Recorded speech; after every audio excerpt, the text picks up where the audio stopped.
नमस्कार। मैं doctor H.N.. व्यास, सह आचार्य समाजशास्त्र विभाग, माणिक्यलाल वर्मा राजकीय महाविद्यालय भीलवाड़ा।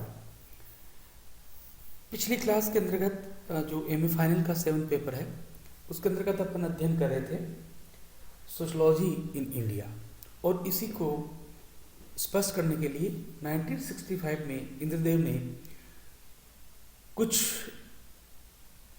बिंदु बताए थे जो कि भारतीय समाजशास्त्र का मूल है। पहला, भारतीय समाज और संस्कृति पर प्रभावी होने वाली अवधारणाओं और सामान्यीकरण के स्वरूप का निर्माण। दूसरी बात उन्होंने बताई कि भारतीय स्रोतों में उपलब्ध समाजशास्त्रीय सिद्धांतों का संग्रह। नेक्स्ट, भारत की सामाजिक संरचना तथा सामाजिक प्रक्रिया का अध्ययन। और नेक्स्ट, भारत में समाजशास्त्र का विकास। इस प्रकार इन्होंने इंद्रदेव ने समाजशास्त्र के मूल बताए ताकि हम ये समझ सकें, हम इसके माध्यम से अध्ययन कर सकें कि किस प्रकार इनका अध्ययन किया जाए।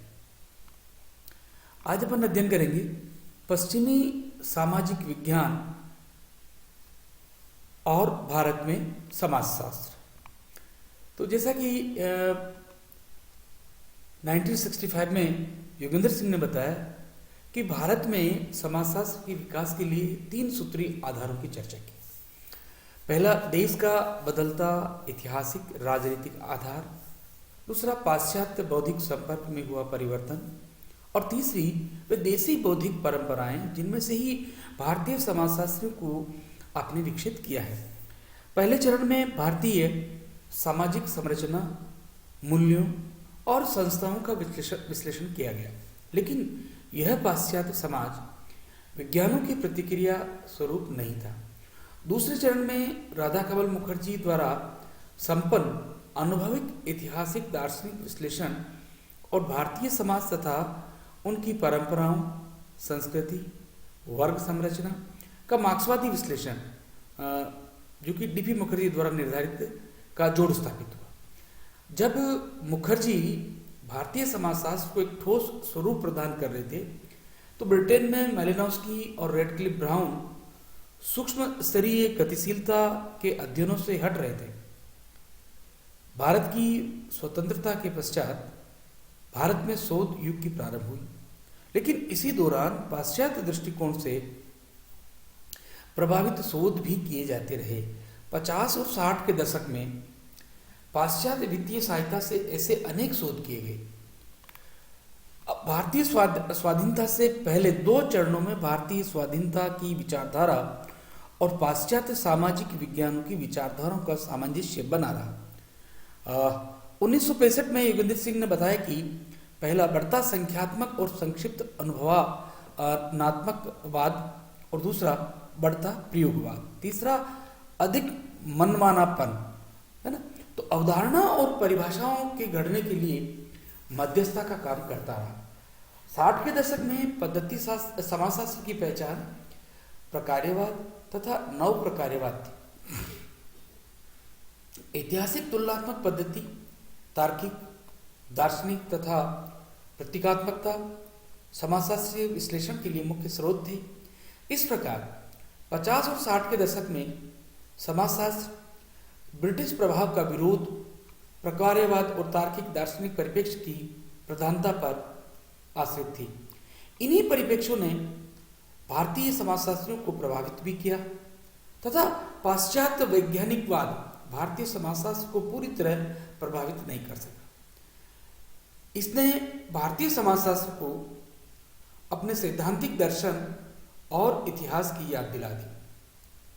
सीएम स्वयं स्वीकार करते हैं कि वैज्ञानिक अनुभवात्मकता और गुणात्मक विश्लेषण की दृष्टि की आवश्यकता है। आपने 2 लेख, पहला scope and method of sociology in India और दूसरा sociology for India the emerging perspective में 1967 में योगेंद्र सिंह में संपन्न हुई सेमिनारों के वर्णन पर अपनी स्वयं की टिप्पणी में कई उदाहरण प्रस्तुत किए थे। ये सब कुछ सोशलॉजी फॉर इंडिया नामक पुस्तक में प्रकाशित हुआ था। आगरा में संपन्न सेमिनारों में इन दोनों लेखों पर प्रस्तुत विचारों से फिर से कई तथ्यों पर जोर दिया गया था।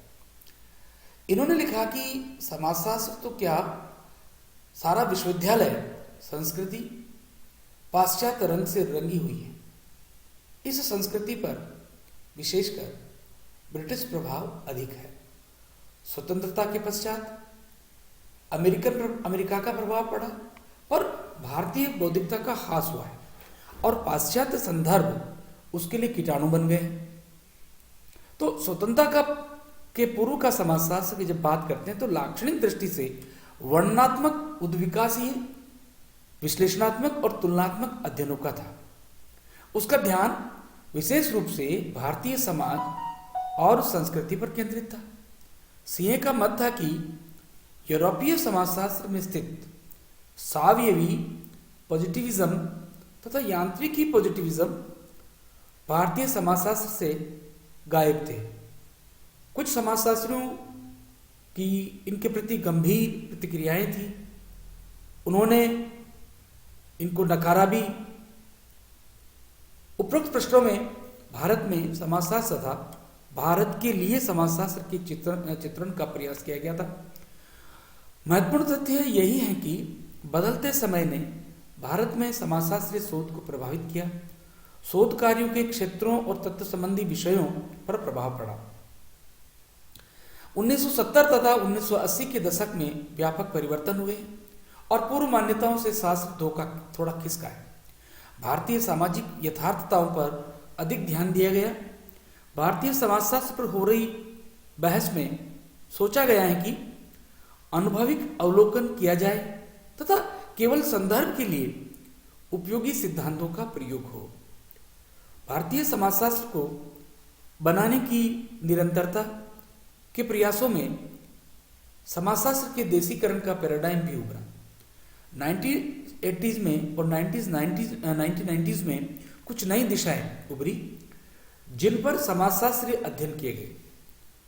निरंतरता से अलग भारतीय समाजशास्त्र ने नई अवधारणाओं की सृष्टि की और सामाजिक प्रक्रियाओं के विश्लेषण के लिए नए चिंतन को जन्म दिया।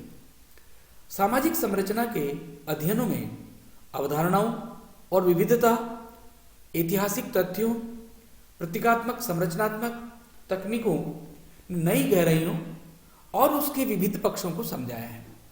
किसान, कृषक संरचना और श्रमिक वर्गों को समझने के लिए मार्क्सवादी ऐतिहासिक पद्धति का प्रयोग युवा समाजशास्त्रियों ने किया है।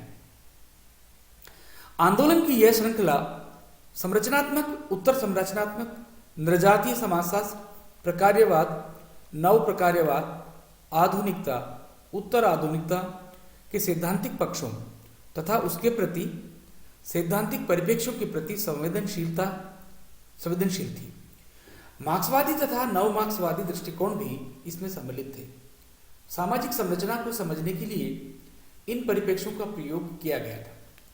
विकास का समाजशास्त्र, शिक्षा का समाजशास्त्र, चिकित्सा तथा औषधि का समाजशास्त्र, पर्यावरण का समाजशास्त्र, विज्ञान और टेक्नोलॉजी का समाजशास्त्र, व्यवहार का समाजशास्त्र, प्रबंधन का समाजशास्त्र, संचार व्यवस्था, पर्यटन, ये सब समाजशास्त्र की नई शाखाएं बनी।